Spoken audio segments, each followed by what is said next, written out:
go. Enjoy Yesu wami go. Ibehe wale kobra. Imanyeno koma fe. Enjoy Yesu wami go. Ibehe wale kobra. Imanyeno koma fe. Enjoy Yesu wami go. Wami go. Oh, wamiko, minenjo Yesu, wamiko, mibehe wale kobra, ni manyendo komafe, minenjo Yesu, wamiko, mibehe wale kobra, ni manyendo komafe, minenjo Yesu, wamiko, wamiko, wamiko. Nucho Yesu wamiko, mibehe wale kobra, imanyero komafe. Nucho Yesu wamiko, mibehe wale kobra, imanyero komafe. Nucho Yesu wamiko, ao mibehe wale kobra, imanyero komafe. Enjo Yesu wamiko, ibehe wale kobra, imanyero komafe. Kame anone, Umashi Radio, onyewo.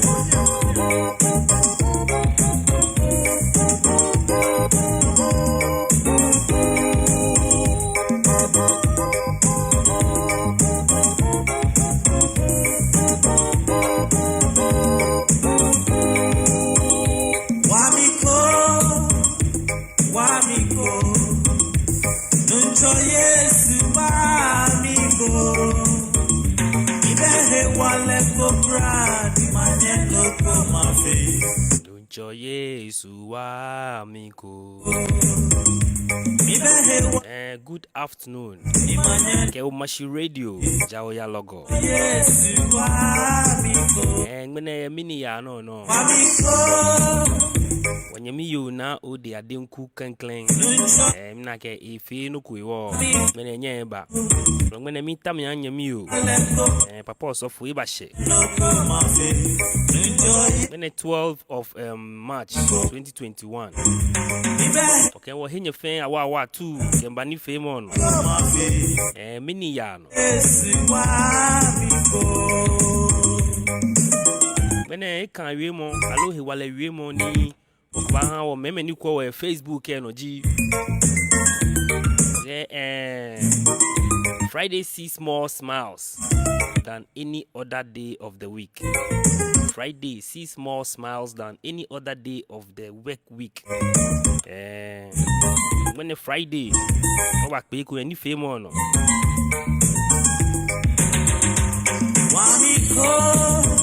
Umashi Radio, okay, Jawo ya logo.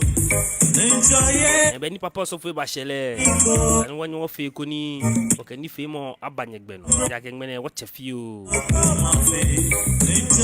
Ebe ni fe mo no ngmene. Oti ni wo ba ywe eji. Togetherness. Niji ekome fe mo. Mɛni Yaa Nɔ no. Ngmene sanji ni wo ba susu eji.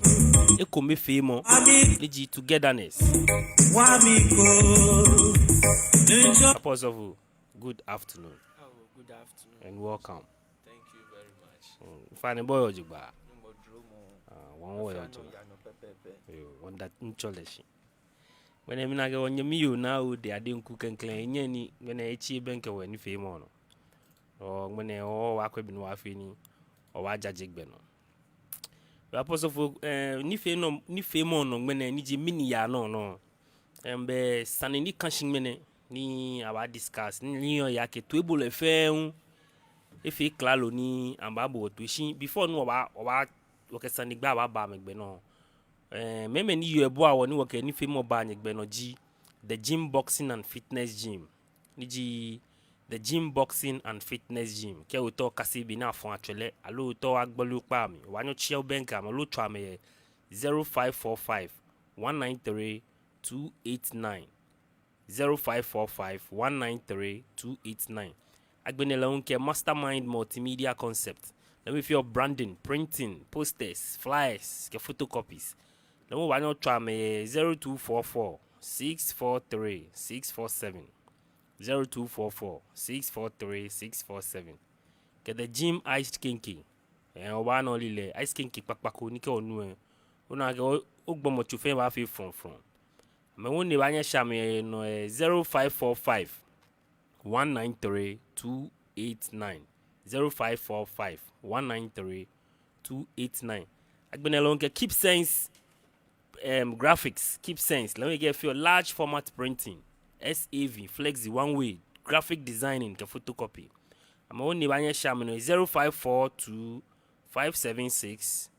792 0542 576 792. Keep sense graphics. I'm a bomb or dinner. And I pause of don't be need joining you. When Sandy by our family, no, Utini Kashiji, togetherness. Niji ekomi femo. No possible ke o wa gbasanya lo o wa ya ni femo no. Mi niji ekomi femo. Niji be one treat niji marriage no. We marriage no ke Walashin lemli. Okay. Opo fa no ke o wa ya yin mi niji te e ba fete ni ekomi femo wa ba. Ye wo walashin lemli. Allo ye wo blanchin lemli. Yo wonder what table life fancy. Ke many pia woni drum na nu chumo ne ya no oduba wonder me fancy. Onka ke no fa na me fio eye bu ame. Ni nu chumo aya no. Na me wa menya me wa na me pia wo se. Obada woni denje shi. Ni gonti adale shi. Ke nu chumo kwapa ni chu. Ake nu cho awale. Ni oni ke yin ifi hale. Ada was soon le unfinishing. I get more stranded one que ekome femo. Keji ake ekome femo. Nibi baba o jinoni yo ekome femo mi. Ake biye wo nye chula mfeno. Yo no ni few enu oba chula no. Oba momi nakai. Ni fan ni she wokwe be kunkulu ni oba chula feno. Ake be noni menek bine woba momi ojogba fiu enu woba momi yen ifa mo nchon shin woba kwebo nu woba fele keji ya ke ekome femo eke no ya ba ekome femo eke sumo ba ekome femo eke anokwale ba ekome femo eke minshe ba ekome femo eke gbegbele mo ba ewo kaji ake ekome femo edumo shike ani bi baba o ne ni chimo fenta wo wala shine mi kenklen wo ba ko wo nuchumo mi ni wo yo mi ake ke ekome femo be mi nuchumo onye fe mi ni eje mo ake no ne o kenklen wo nko nuchumo kaji wo ba kwa jin shishi woba kwaje shishije woba na kashin kenkleni Yehowa mboje yen eboje ojogba woba na ke yemi no eke nya ni wo bo agbomo adesa ye wo su ke wo banu e woni twa kashin ye nuchu mo mi be abon be mi ni Yehowa mboje yen eke me tuni meye no ande ke anu wo bogbomo adesa ye wo su ke omini wo banu ni twa keshi eke me ye na afa mini na tuni ye wo keji ye komefe mo benu chumo mi ye ngomo ko nya afa mini abami ake ko ye mi ne ba anye ke aka bogbomo adesa ye wo su ke wo banu abole ye su konklo no abole ye jemba konklo no eja ka abole ye wo su ke wo banu ebahi eba na ke tumowo shi na me sumo na me ji oni ami hewo amehi amewo mi ake shi be ni Yehowa ewie ake ni chenie amewo ba nya me dumo mi ake o wo fele konklo shi amehi amewo mi ewo ye nuchumo mi yen esani ekomefe mo fi omi ni ehin onuchumo mi ake ye jin shishi je po amehi amefe mi ni amewo mi ewo wonwo wala shine miye esane no ni ya no ye wo nuchu mo miye esane wo fe mini wo heke wo mi ekpakpa ba efon hu ba shin esane dani ekome fe mo ba damo shin e ba damo wo wala shine no boni wo hiyo yemo wo fe mini wo wo mi ake dani yemo ba ofo ya ke okpili ochi yomo ofo ya ke no no osumo no jino na asa na afi shi be pi ye gbe konklo ye na ba anya chono ne ba afi mini e ba hin osulafo enyonye hin ni lelo enyohiyo ni efi omini eyin han ame keji ame hin ame jaji ame gbe aba ke sa ni lelo enyo ba hin asani mokome afi taflache kwa shia ni mokome afi ni lelo tabi ke mokome ya afi kwa shia aboni achon ona keshi esumone ke taflache no ne elie aye no na alie no e won da agbi ona ekome fe mo ke no ya ye shine mi ye nuchumo mi shikeji wo fe wo ye ni lelo yehowa wawo de han ni wo gba efi omini efi otru ni jajio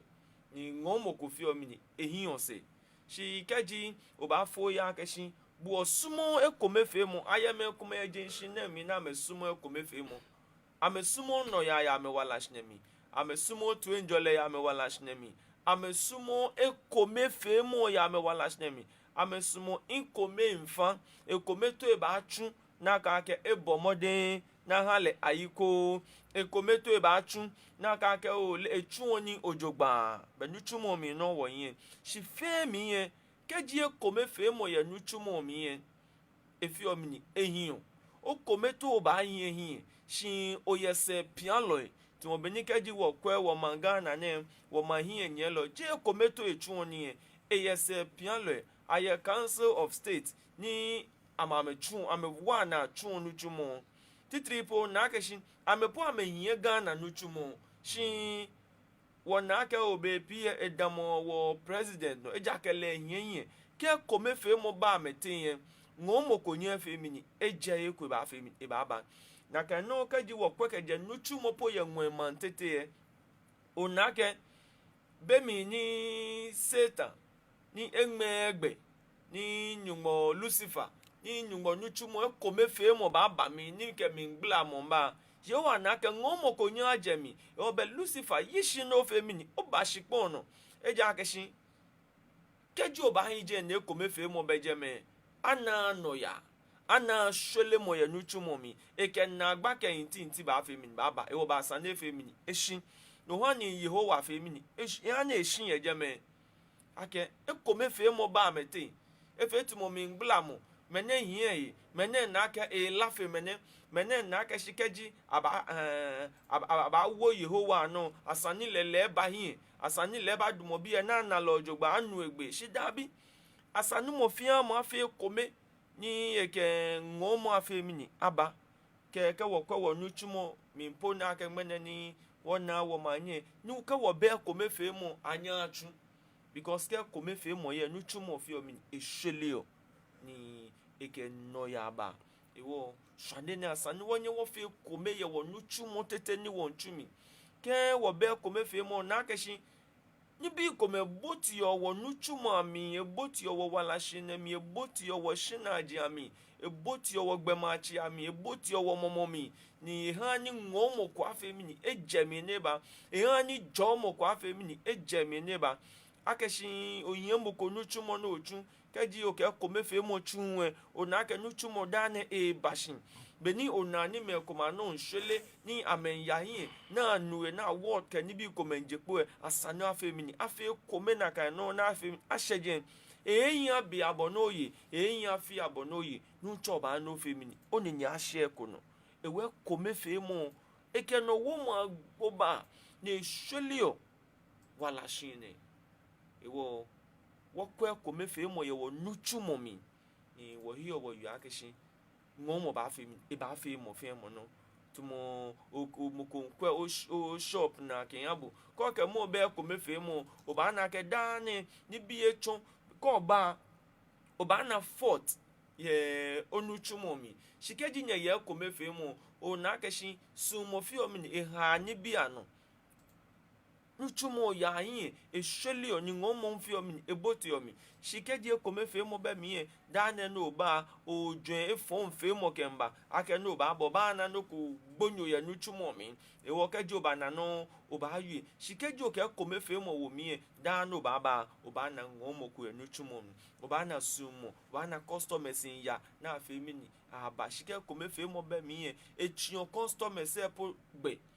echion amegbe ni hani nuchumo afi mi ni ashele wo bomode ni wo fe kome ye wo no fe no mi wo fe kome ye wo no fe no mi lele ikomi fe mo no mi he wale yo papa so fo ye wo shin lemlin ke wo blanching lemlin te ikomi fe mo digi together ni se te ejion shi han ten ikomi fe mo ni jion shin ye gblamien eke nunke yo ba fe ikomi ame ba fe momo komi ame ba fe hello komi ewo keji ame ba fe komi ye wala shi na mi edamo ni bi baba ho no akeshi ame ka me dwen mo ba fe mi ni ba fe komi je keji ake awo green be mo fia mo komi wo red mo komi wo blue ni chebele ake mene awo green ewo keji e komi fe mo ba fe mi ni e ba ba ye wo blanche na mi e sanu wo fe mi ni wo fe mo komi keji nke no ba o ba he owo mi asiyo ni bo nu ele un keji nke no ba o ba fe mi ni ma he ma wo mi shi wona keshi be pie keji nu ewie yo he wo mi ni yo ehun yo nu he wo mi ni eke keji wo ba fe ekomi shele mo ba fe mi e ba fe wo no wona keshi ekomi fe mo ni be blanche ne baba ho mi wo e han ni blanche ne fi o mi ni apa oya oba na ne ke be na mi da ne yo ake nu chon e jo blanche ne no ke han me baba o ke o kwa ke je last 2 years kemba o blanya bi ko blanya bi fe mi ni ame marry ni wo solomon no kome je ake ame fe kome because come be kome fe mo to mo abake wake per student ne hani akpagblan ahwe yo ye blanche ne e je ake nu na ake amehia anyo per student ye se ni yo ehun ke ko ebunyo ye te ewo keji aya ye be no ba ele hie e ya chono konkulo onu meshishi yo mo baba o shi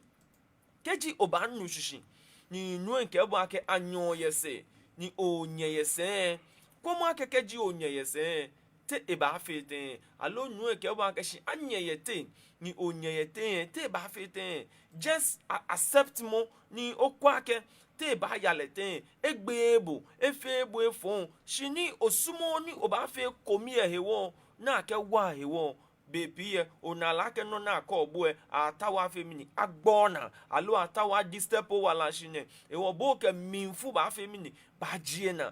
na kan no na atawo na ke bo akeshin wo fe ekome ye wo no fe momi e ake nmene ajeni wo yi won ye fufu oke o sumo no yo mo wo mi awo hin wo ye fufu ye ni wo kwa keshi wo nye wo fe mini wo yo mo lo ake do what you want others to do unto you e wo no tawo ni moko afeke abo bo mode no fe mini o feke ha mo o tawo mo agbe ke abo ke yin shika e ke abo bo asani ke jo yin shika onyo ke fe mini o ke wale o ta o ke yin shika enye ke fabo no ke tunin bon ke ji o yin shika o ba nye o ke fale ekulele ba nye fabo ekule millions shi bo onyo fale millions o ba nye fale cedis e wo ni twa keshin wo fe wo ba fe mi wo fa wo yi ene chon de ha ni ene un fi o mi e chon yi shikeji wo nye wo chon mo ne ke ni bi na fe ya wo blanche na mi wo na ekome asani wo yue mo afe mini afe kome ake ka ya oya ake tabiye asani onyo afe mini o tajeme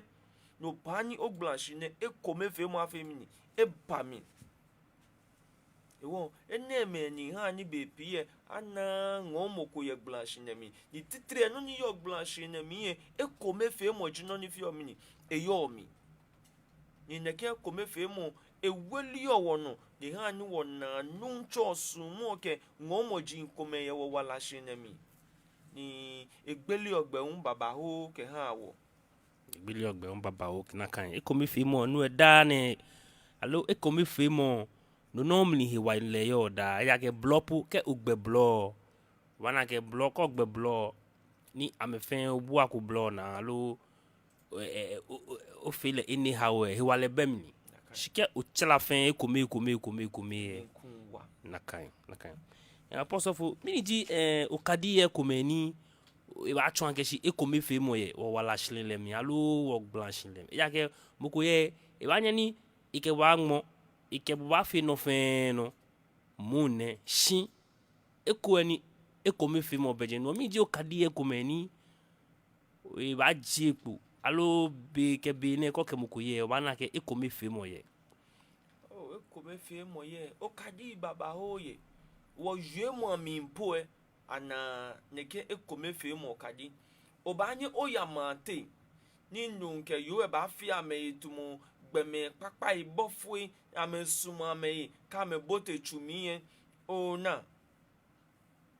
ajebi e sise ko ewo ayen na kan fe mo anwe ni gbeme aje sanji ame obana ye ame yue mo mi obana ye yue mo mi enyole hu oba na ye gbomo chohi keji e kome fe mo be wala shine mi e afeto wo gbemechi no ba na ke dane o gbigbilo mi e ani na agba e cho ela ke kome fe mo be shia e cho ela ke ba wo gbemechi ami e la e kome ne ke blood pressure e la e kome ne ke fever ke ni bi ne fe e kome fe mo ni be shia e cho ne ke ni bi ne fe ke ba ekome femo ni beshia ekome cho cancer ke ba agbomochu emi ekome cho ulcer ke ba agbomochu emi ekome ha ni intre potete pofiomini ekpeyo because obe ekome femo e ha ni ogbomochu egbin because ekome femo cho lewon eyin ni chofan kokra ni echu ni egbomochu emi e won na keshin anake moni ya no ko ngbe na sanin yele no na ko ba ke o gbe ye because ke kome fe mo ye anayo gbomocho yi anayo talewo mi anayo oyin because ko be wale ale aka ke so be onyu ke te muku e wo keji e kome fe mo be o shian e ko lo blanche na mi onuchu mo mi ye anayo yue mo hu mi o na ke keji awonuchu mo no osum me cho yue mo afon onu mo ba fe mi dro mo mana nuchu mo konklo shike kome fe mo ya nuchu mo mi onko ba na kishin ka wo nuchu mo no eke mi she ko heliono eke mi she fi omi heliono ke wo kwe wa safo mi mpo ni wo yo ona ke kome fe mo be mi e fi otumo she mo fi omi ni e chaki oke ya e konklo me akoko ni bi no na ke energy bi blami ni alo je nyumono wo mo ni shi ayu oyu mo ekome ke genso me ekome no na ke shi energy ekome fe mo yu mo ni because e tawa na ke shi ekome fe mo be ko wo yu mo mi pomoko ta se na ke shi energy share mo ni enemi ni ekome fe mo be je kasanchini wona je mo po kadi ekomeni wo ni bi fi oni wo ba che ye ekome fe mo kadi na ayine okay ye hia bi ke bia ke ekome fe mo le no wa wi suppose of mini he woni ekome fe mo ya hia allo why the importance of togetherness yes hia ekome fe mo ni hia ke ha wo wa titri ha wo wala se chele ha wo shika ha wo sumo gibi etene ha wo wala se chele ha wo shika ha wo sumo ewo ekome fe mo efe mi eyan kon fe komi ona wala se chele keji manson yenye shiami ona keshin lomo mo fi omi ni eyan shian dane agbogbele ne sana agbo aye hela ne fe mi esa na yo because me ne wo ehan wo wala se chele no ni yo mi ji akeshi oba na ke ela ni moko yo ekola le no taflache echeku alo enyemi ko alo mami ko le ye ni afi omini e ba nye choni ela ba afi e ba hin ale she because ni manso ke ni bi ewo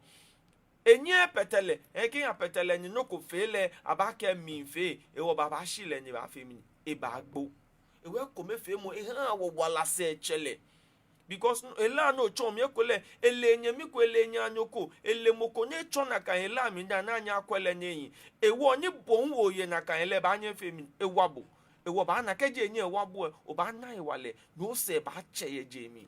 na ka ela anya femi enye egbebo shi be pia ela ko me nyi gbi o me je no juno na sa na gbi ame because akeshi ena cha mo papa e ko me fe mo be ehia e ko me fe mo be wala shi na mi ewo iba gbobe ne sa ne fi omi egbo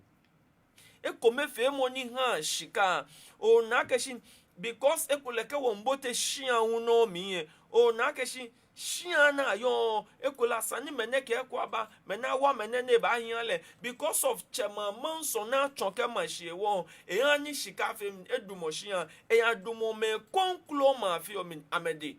ewe fi otumo nekem gbebiye ekole nyema biye amame nani efe chema biye alo chema biye fi omini enani efe nyema biye ewo na ke shidane e aje konklu shikeji ekome fe mo ye o na ke shikeji ekole chebiko ba wa nyebiko nyebile ba anye ewa enyebiko uno ne ba femini sumo ke shika ba femini e ba jeko ni ba wa ni ba chila no ni ba ya yin o ba na ka ba bonu chumo ni gbe ba fe mi ni ba gbele ti ba ke o ni chebi ko eti ablochi ni ama me weli ame chebi e ken ya na shi nyama bi e na me hin nhweshi mi ne wo eja ke amena no ko papa ya me mi akekeji aje shika ke wa me po e ngomo ko efe mi ni eje mi ba e wa nya wa me e won na ye ni a shika le wen because na ke me na me to na ka me na shika me nchunu chumo papa amenashika shi mene mefe mi amenashika ewe fietumo eke shika bashia ewe kome femu eke shika bashia eke shika po ba nuchumo mi ejake keji eke shika ba nuchumo mi enli ake wo nuchumo nu ochuo keji nke mokoba muuma na ese kembote ekwe ni advertise nuchumo mokoba ba ke abana shika ke pay wo fe she because ne come fe mo be mi be fe mi e bo wo fe she kule ta flache e ba cho mo meneno o na kele no e cho ne fe mi ni ngomo mba asafu emi ngomo mba nu chumo mi e wo ba na ke be pia me come po ye ni ame je na ma hie na mba hie ame ye nyanyo me ame ye sun lo ni keji ame fe no kwalu ame nya me invite o me ke boti oso mo chudi ami ni so mo fi omini e hwelio ame bi po ka ame ho ipo fi omini e wa asafo no ba na eche no ba asafo e fe mini eda asafo e ba da en woli asafo e komeni o sofo e nga po follow le kometo e wo ku fe mini e yi so mo mi because e kome fe mo ye hia mi e kome fe mo ye wo ku mi e wo kaji a che solemo e chu enyemi me ke futuo we na safu eda amenfo memokobi info mokompem afen mi apaso mo mi no ameka me wu memba ameka me bi ka me ameka me ho ifemba ewe hani enwomo ya safu emi ewe kome fe mo eyan eke shika fi omini e ba ahia ni ke wo ke sumo lewen e kome fe mo no ni ke sumo ba oba na keji e kome fe mo ye keji onupu akesha ke injebopo alo akenya yuosa ne ye eko ohane gbona eja ke shi sumo no yo ke hamie na kan sumo efe mi ni eda no one Christo ke and what shall separate us from the love of God eji yin asisuemo eji kakla yin mo eji yaya yin mo ewo keji bo yin yaya mpo Christo enna kobo yo enna kobo ake oyin yaya mi first efe mi ni esumobo ona bene yo ke ogbe mo ko lenche no na ke se ko le gbe no gbe mo ewo iyo we po bobu ele oyin abonsan la na abu na eso gbele ko gbo pe no agbe mi esumobo odi o ese esumobo je no cho aka sa no agbe moko Esmobo o no e shafelo o no ya dwamamboloko o no e mokoni o chojo e wo mi na mi inkenyumo besande mi na ya ke kole mi wo njalo jimi inkenyumo besande mi chofa che chulo jimi inkenyumo besande shi fi mi ke meni ba gbula wo ke wo nu chosu mo te je no fi oji no ni Yehowa kwa kwa wose kwa shikamo mi ewo ni chake esmobo ewo Kristo polenche esmowo lololo esmowo ewo keji Kristo sumowo shukwe na ke na mo machuni na mo ba ya me baba oye na ba anya fo ame me baba oye na ba anya ke bi ya cho ame no shi wo mi ewo da ne kwa ke shi Mary lenche ni yin Yesu ho Yesu moko ke ami nke bofe no na fi otmo okwa aka oni Roman bi ye ameja Mary da bi su moko ye na ka Mary ami da na ke fo Yesu wo Mary ba anye ho na yin Yesu Kristo ba anye boy mode na chonchuko se na ya je about Jesus Christ na mo ke wa ka Mary ni afi anye fe nya hwehwe moneda na aka hye na ho nipe ewie no ko lepe ni bofu aka wie bofu e ba dumo manja no na ewie eke Mary ba wie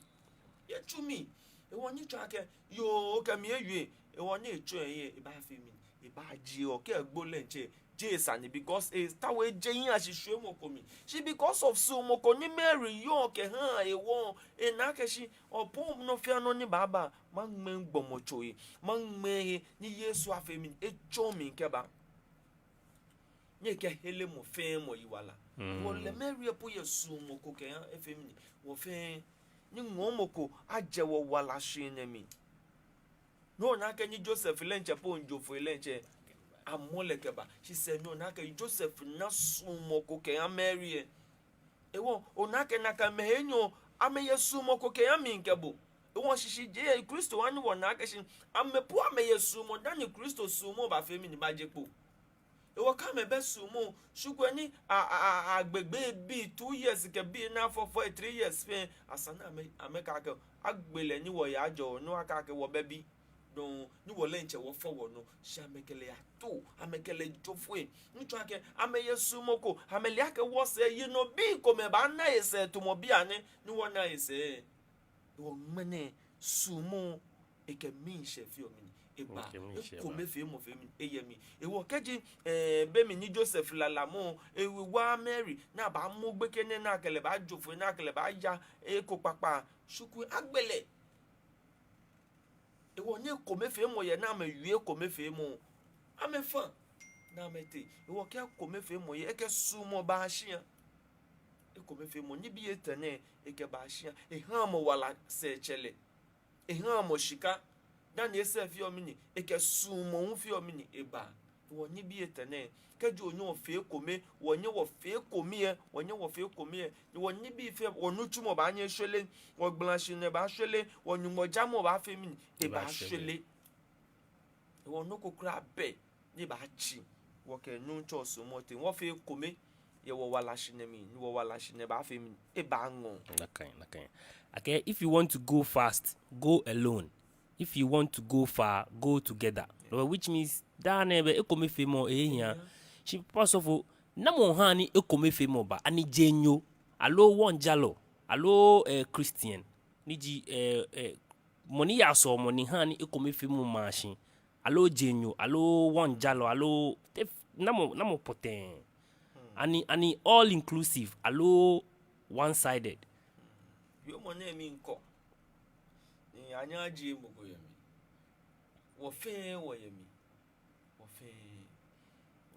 nwani ke chon ya ke mini ba gbela wo ke nu ncho su mo te wo fe ni Yehowa bo wo Yesu ke ba no wo fe wo yemi jenyo ke Kristo fonyo ba anya fe kumi mini ha na efe jenyo boni o na le jenyo shi ye kule ni mo yin je jenyo ni bo no e Kristo fonyo shi mo konwe na bo Kristo fonyo because na ka sumi no je dan do ba bote Kristo emi e o shiku ekome e wasa no shi ekome we na bo ake e ka bo fe jenyo jibo ne fe nye ntonye dan nyefe no ni nyefio nyenhwehwe nyenyi ahye nyefe no afio de dan tope de ofisha de dan tope de ofisha e wa ba ke kule dabi aya ni bi komani wo fe ni bolencho suban no fo mo de jenini ni wo fe won cheme chufa cheme agbanfo a cheme wo fe wo ba nye wo fe mini wo ba nye wo fe komani wo ke pia ne fe mini nehi wo kaka ke ene Christopher ano ene Islam bi ano ene woji achema ano ene me malamfo ano ewo mi nken ewo mi ewo makwani amefi ameni na ameshin shekule tafla ache no na amefi o dani ekomefe mo baba mi e ba jebo Christopher nwe e ba jebo Islam nwe e ba jebo je nwe no ba wa na fe mi akocho papa wo chu na akọ je mukume ba anya fe mi eko ekule nye ya koshe na ka chu emi ndo eku ewo bono yose no ba anya oke la ka chu emi ndo ewo wo fin ke wo fe komie e ba fe mi e ba wa ni Kristo ba gbele wo fe wo ngba ni no ni esani wo nye wo fata ye o ba fe mi o ba fata ye no ba ton Kristo bi e ba wa wo Apostle isaji sane ko ni ifo ntu emi kefe age wo wala shlinem ni alu glashin lemle yeji memeni hani ekomefe mabani anukolelo ame hani ekomefe age ye titri fi anukwale na efe ya anukwale ye Kristo befa ngbe je amen ame hani ekomefe maba ake be pie ke abala ake be pie bala ake hin titri na mu aka ma ji ogbeko no na mu ame ni apa ya afaifin amepene apa amefaifin amepene ewe bala ke o ame ha ni ekomefe mu aba ni akọ ake ye ni ye yo da ne trouble yeje da ne na agba yeje mi na feel na ha ni ye trouble feel mi ni ameke baaje because aye ebu ame ko yo obu ame matashi yo ko ya na yin ewa ni no na feel na ke aye ebu ala ta wa shishile ni tafla che wo fe wo te school wo fe ne atowo wo fe ni wo ko degree ni wo ba shike abaye ni akọ ake mene yo ni mi na sa na efe yo no ni ye fe touch na me afina agbene wo papata ashi ya wo fo ma bote school chudun ami wo ye ko ke trouble ba wo le che ni wo ha ni trouble ba ni amu amegma ame yin ya me ha wo because ke me yin ya bo elenwe fo ke ye shi ami ando ba na ka bia ne ke Methodist Anglican ke Presbyterian ni bia ameke ye wo sofo ye li ami emi fe sa ye ba mi wa meke trouble ba amu amewa ni nuchumo fi omi ni eyin shi be pie ayu ashi ame wo ni ayu ashi ame amu ameke be ame na wa ame pa pose o ka meke pose o ke ame fita ame fite ni ame ha ni ko me fe mu aba nuchumo mi je ameni bo fata eko keji oyo bu ame no wana ame nuchumo na atu oshishi ame ke ko me fe mo baba bo me pike ye office ni atuni ni to enjole ye me hu ye ni ame ke ye office kaji ashile bi ashi office ne ke no be yin fe basa yin fe a break so ame ya ni shamo so ame shamo ke ni ame so because keji obote o ye chila ne ke no fi otomo trouble ko gbe ye office ajo fo ashiame rako ake me department na ye so abae department na ye so abae shikeji aka me fe futu ni wo fe won fe kome wo yen jo mo kome mo ko gba mo ko na mo ko e step in mo ko gba mo ko ise shi nu tawe shishi yo ni yo un tawe shishi nu e wo fi ola ake shi o be ameke tu enjole ba wo mo ko ipene ni mo ko ba shishi mo ko yesu mo shishi mo loji anu ko me ni yo mi Yesu mo shishimo amesumo akeshi ke oke yomo amashojo gba ke nune na meke yin amesumo ni moko ka meja na kan yeyo isumo ni moko keleje ewu ewo ke bala ko kele ba je ewu penu basande ke bo ana grudge ye ni yo shishino mo ba Yesu mo ni o ba shishile ye nokomi ame ye shishimo ewa mesumo na me wa fe shishi ame ayeye kuma na me suba na me shishi omo shi ayeye na me shishi mo wo ko ba shishi lepe no ba fit me ko me fe mo beje wa ne ibale na kan ni agbene le wen hia ko me hu ona ke che kenye e ko me fe mo ya mete agbene le bi kenye e ko me fe mo ya mete shi bi ke che e ko me fe mo ba mete ani nye ni chion na kan e ko me fe mo ni ba gbe allo mini han na kan ni bi ba ona ke bi kaji wo kwe Iso ma wala shinemi ke Jacob ma wala shinemi ai papa chon le no ni etawo egbe ne ke kolo na le ni ehu ha le bona fi esu mo kwa fi mini ejepo mami e chon no ni eje ebotue che bile yahu no na ka shima shi afi ne ke ba ewo ya no afi ni oketo wolu aho because anaka mene twe ye ojogba no femini no ba ni akejo ma femini ahabo ake moni peto la le yo la temini ewo ni twa akeshin kaji o peto nye efi otumo ona onye ise alo na oche ise no ni yo minji akeshin fe mi wokaji ekoyemi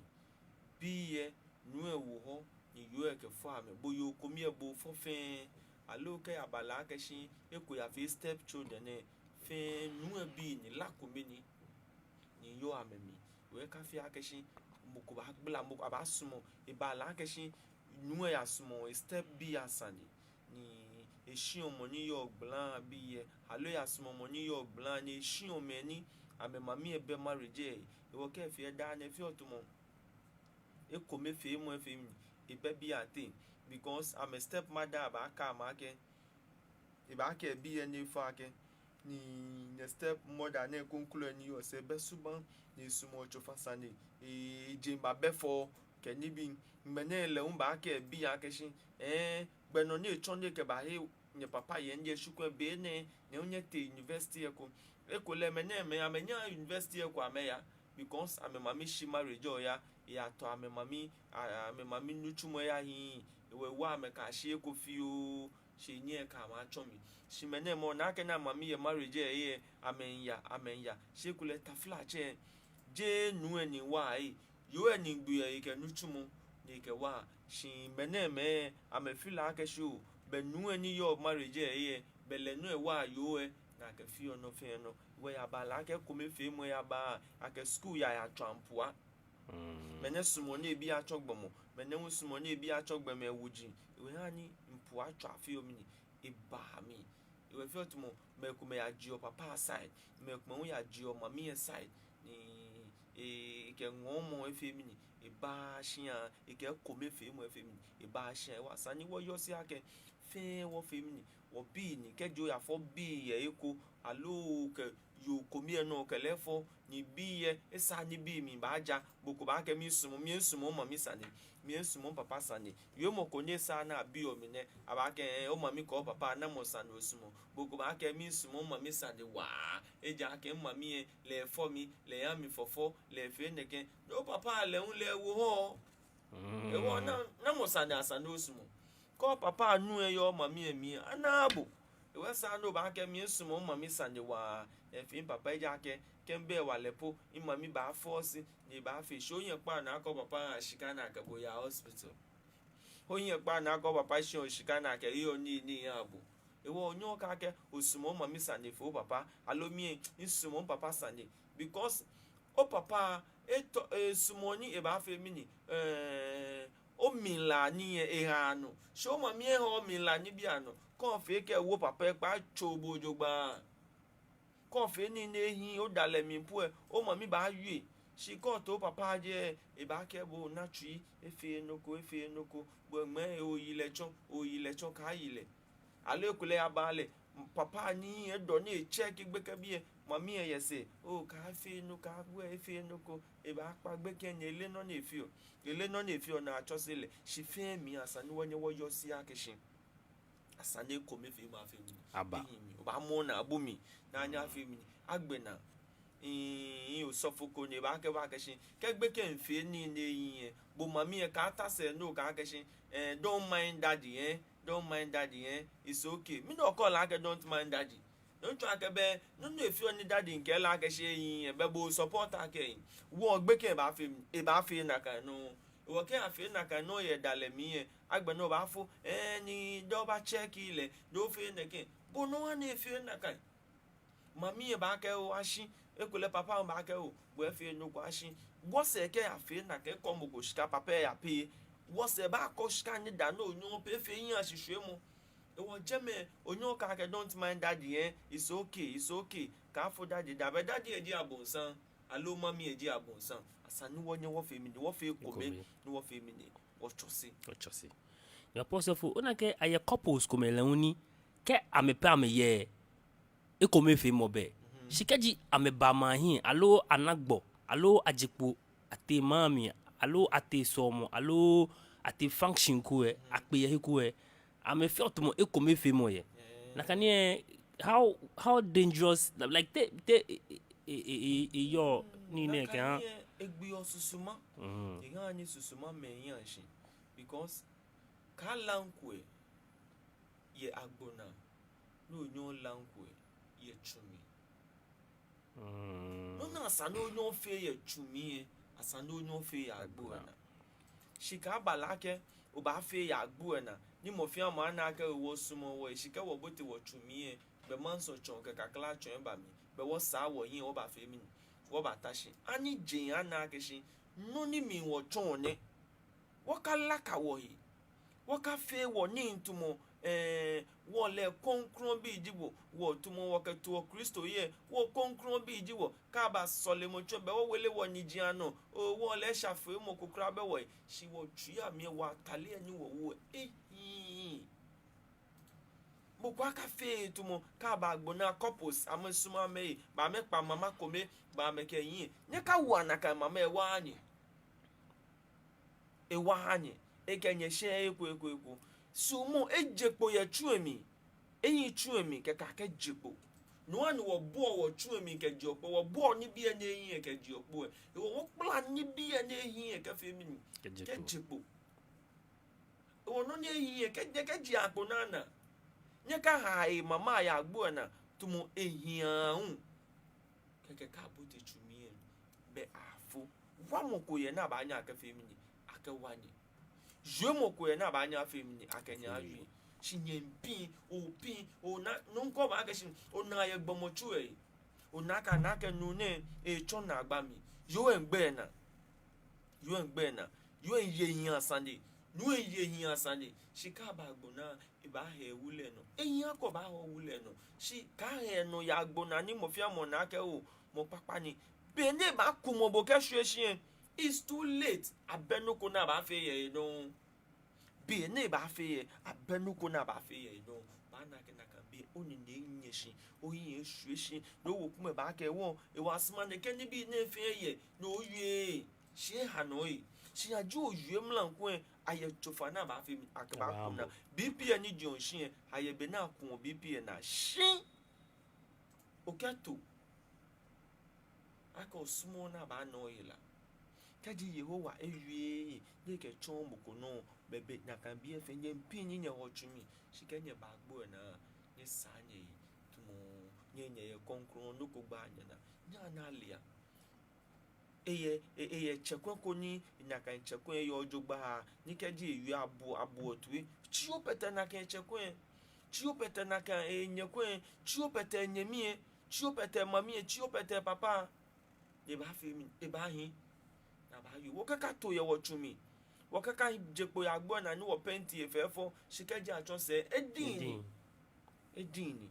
wa na yen afi yen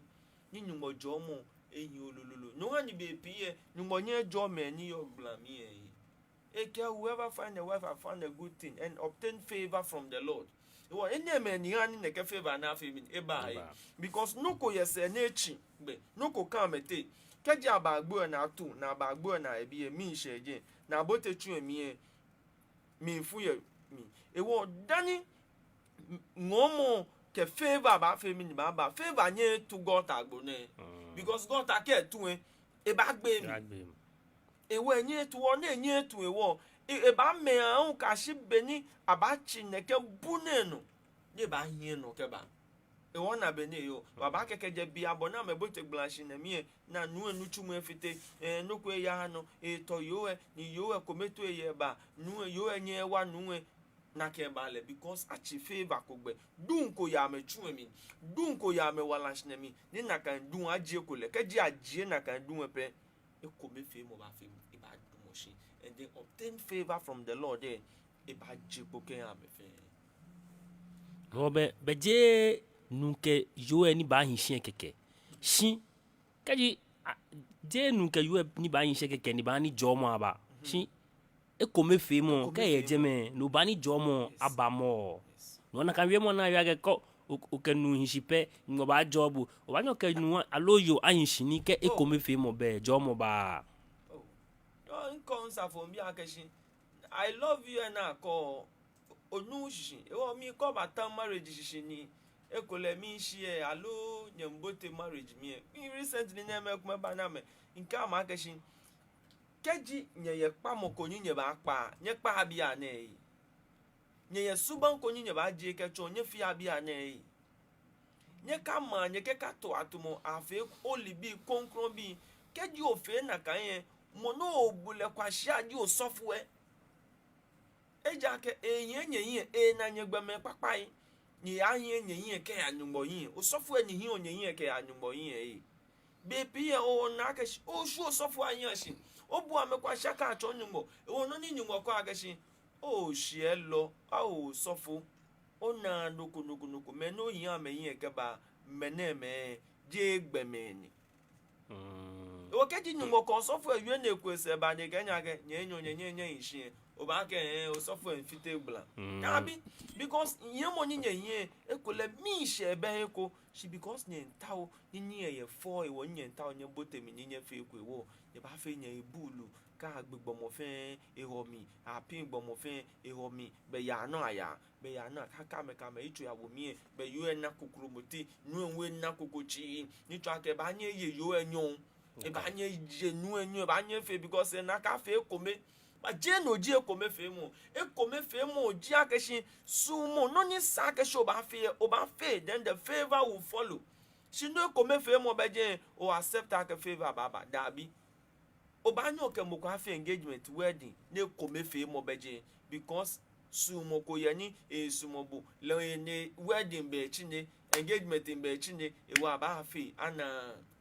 shike kome fe mo ye eyan wedding fe mo eyan engagement fe mo e kome fe mo lenche ba fe mi ba fe wedding ani no apostle me many ame marry oni ame pa je akeshin abonsan be egbe na fiti ogla nyumo yemo ke eke no ni fie nyumo kokura be ne ba anya fem e ba anya fende eke no na fie nwe afa ne ye shipon ne no moko be ni ba anya fende na mo ke ba anya fe ke yo we fi gle ba anya fene eke moko kura be na mo ni ba anya tagbla shinem ne ba ke menemi fomi no ni keji ote ko ta bi onye sane keji akoye ni sane ya anwa na ke o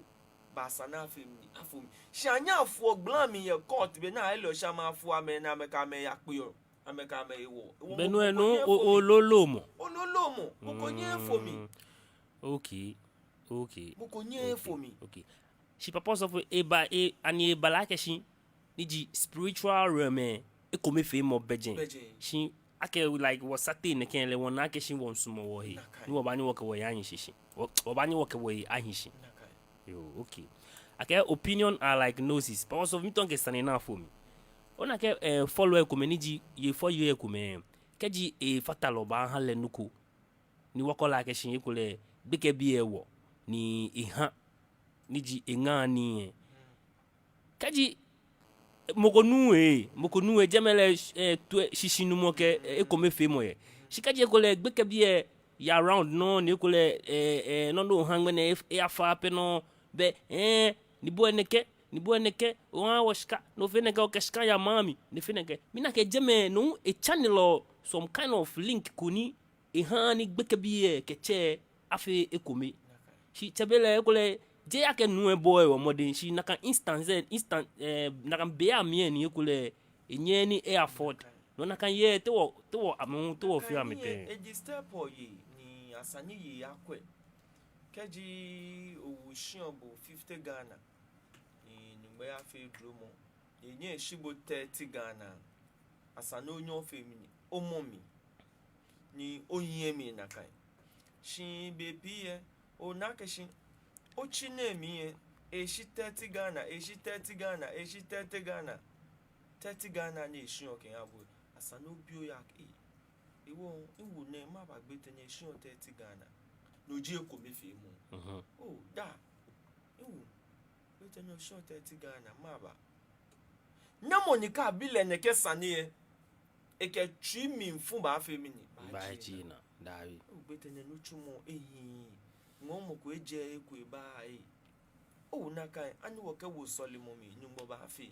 no ji eko mefe mu ni o wa nu o nakai be no chumo ke kole kanishin no dumo ni ohun oni agbene ko dumo kanishin fi we fu mi ke ase ke gbe fi o alo ya overhead agbo eshishi mo ko mba jeje nke ba ona be bo ni twake 50 Ghana o tawe ku ese be ko wo bo ke ko ba fe mi ba fata yan le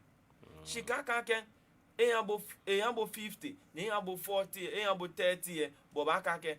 ni shikana asa no shi woni oli aka ehye wo eli aka ehye nyi shitaflache na ebe ko ewo enye ka ka ebe ko kura ewo no na eyo fi o ejie bona ko le yen sister we jami enyo ni wo won enye femini ehye ko ewo bi o ya ke nye shi bo 30 le nye ya ni mene enye shi 50 nye ya mini ya ne aye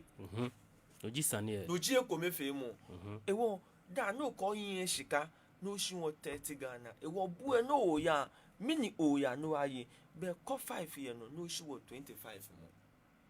ege ko mefe mo ba kan be ni track o yo kele ye ko mefe mu bo mu ni aye le o ke fato no ona ko mefe mu be ni yo oke omo ni musumba omo ni ba yele ni ya nu chumo ekule ni shi enye 30 eshi ni ye aye ni e ba ekule gbeke ni ba chi banku ke ba ye ego shi ojo eno yi ojo 50 ene ba ha bo ni o ba na eko no pa fe no ni bole church ismo iwo o ba ke o na kwano no shi mi gbeke bi o ma na kan papa ya ka gbomo ni ka me na me papa chekwe na ma bile 10 cd ama bile 50 cd ama bile 5 cd alo nuko nye papa nye shika alo yo ba ke ya ke on kwa ke shi mene o papa ke yin shika shi kule chabele eshi 30 nye manager okay je mene mi ke sande je mene ba ya blochie je mene ni school ya ba gbena abanya tashia je anu kwale nko bo ni wo ba nya tashia na gbe yawo tumi po na wo e ko mefe mu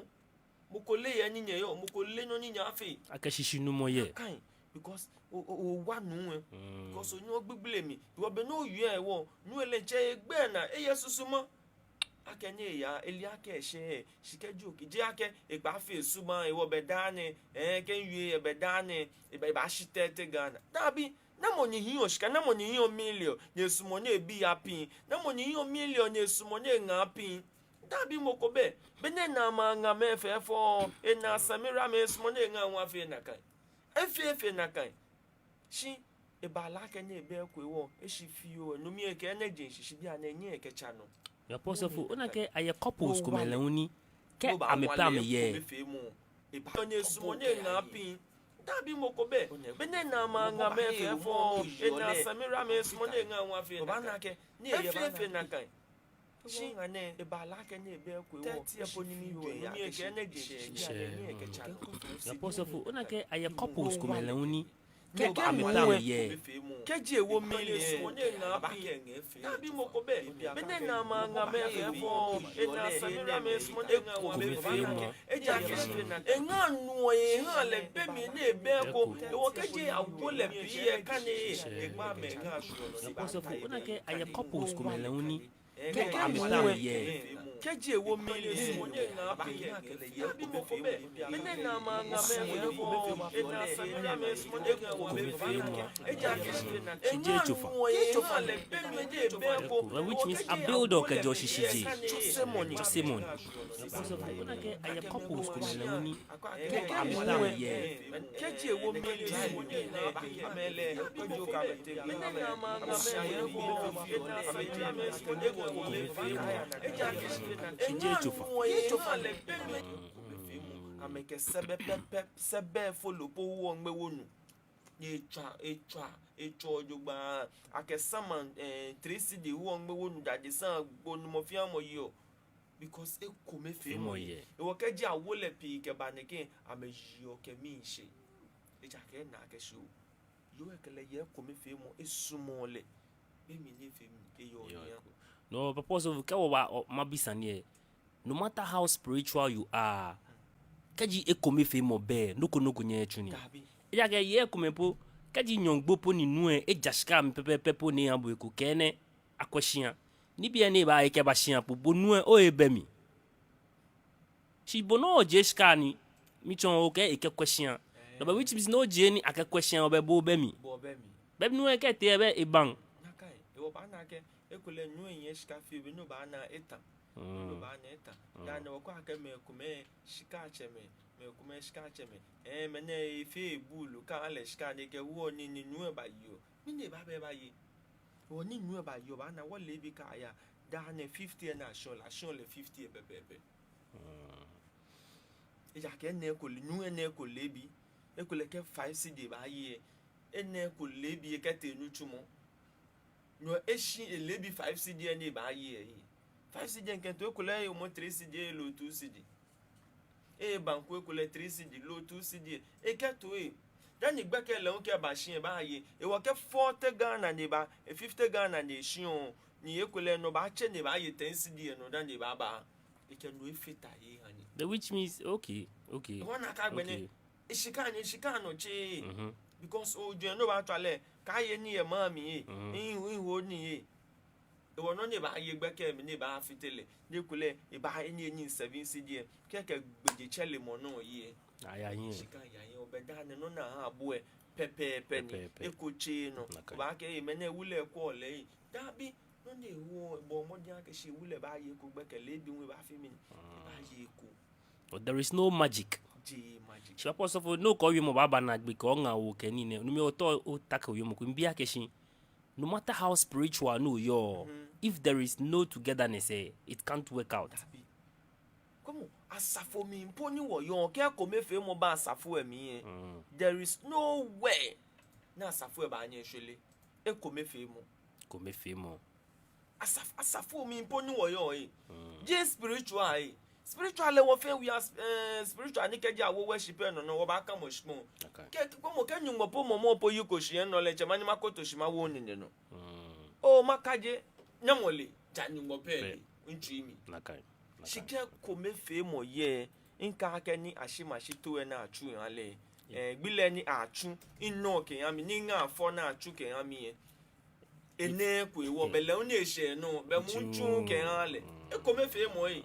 ekule ni so no ebeko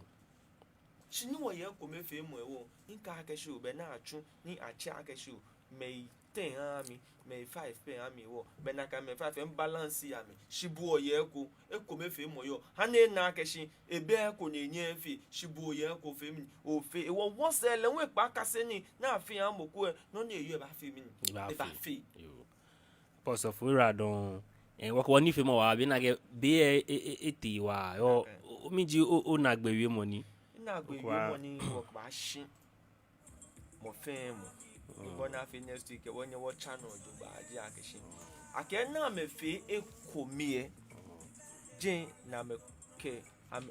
Jericho gbogbo enye fe mi ni enyo shi e won ni twa akeshi anje ame fe ekomie ko Jericho gbogbo fe mi ni enyo shi ake na me aigbe me fe ekomie votere se fe ekomie ame na agbe na me pa fe mi ni ame ke ba jofu ke chona kan gbe bibio emi kena be mefe na be shi challenge you ka to ye ko ni twa ke shi ko me fe mo ewo amelia ke shi chali ba anye wa me wo se ko wa me kele ya to ya eko okay ko ni mene ai gbe me fe mi eyi ame wo ka me be ko me fe mo amenya ame yi ame yi okay wona ka bibla me ko me fe mo e ani eyele ba e ko me fe mo e ana gbe me yi ame yi mene na me na me ko papa na me fe ame se shi shele owo fe ko me ye wo no fe no mi kemo ko ka bo fe ko mi e bo modin akeshi ba chi o inu ta o moni ka bo ba fe mi e ba fe ko me e ke mo fe moni ba fe ko me whatsoever that you shall agree on this earth with two menyo e ba fe mi e ba shele wo e ko me fe mo ke wo ba anye wo mo mi ojugba wo Ghana na e ba fe mi e ba shele ti ma vaccine ne mo ko ke ba gbu no ba le se won fe wo gbogbo yo mambi papa sofo enyanu e ko me fe mo e hia na apa be fe be sani e ko me fe mo ahinwotin e ko me fe mo be e wale be fantem po ke prayer wi ba ko mini ebebu shika o ke fe cha ekun o be fe be sani wona ke e ko me fe mo no sani fe mini e fe wo wale ni wo ke mini wo ke hia da ke da yo mashi radio wo ke woni fe mo ni ji Mɛni Yaa Nɔ ngene wonyami ni ji wonye na o de adenku kenklen e a chon e ko fiu no ni tetelate ji ni bongo ke wa po sofo ni wo tamia hale yo radon ke wo tuebo ke wo kwamole hu papa sofo ke ngaboi agbenelo meme ni kwewo e ba nye comments allo nye questions allo suggestions koni meno chike wo ba ni fe mo no abanye ni answer nye komeko meme ni yo ebo awoji the gym boxing and fitness gym ko to kasi actually phone agbenele mastermind multimedia concept mama me feel printing branding posters ke flyers ke the gym ice kinky agbenele keep sense graphics le won ye bo awo yo kanya nu wo edon be wo ke o machine ja oya logo Ibehe wale kobra imanye no koma fe Nito Yesu wamiko Ibehe wale kobra imanye no koma fe Nito Yesu wamiko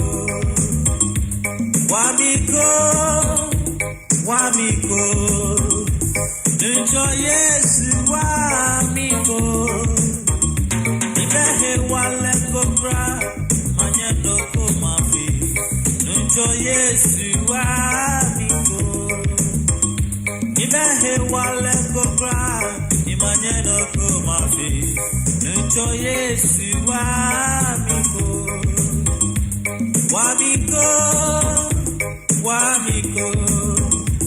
Nito Yesu wamiko Ibehe wale kobra imanye no koma fe Nito Yesu wamiko Ibehe wale kobra imanye no koma fe Nito Yesu wamiko Wamiko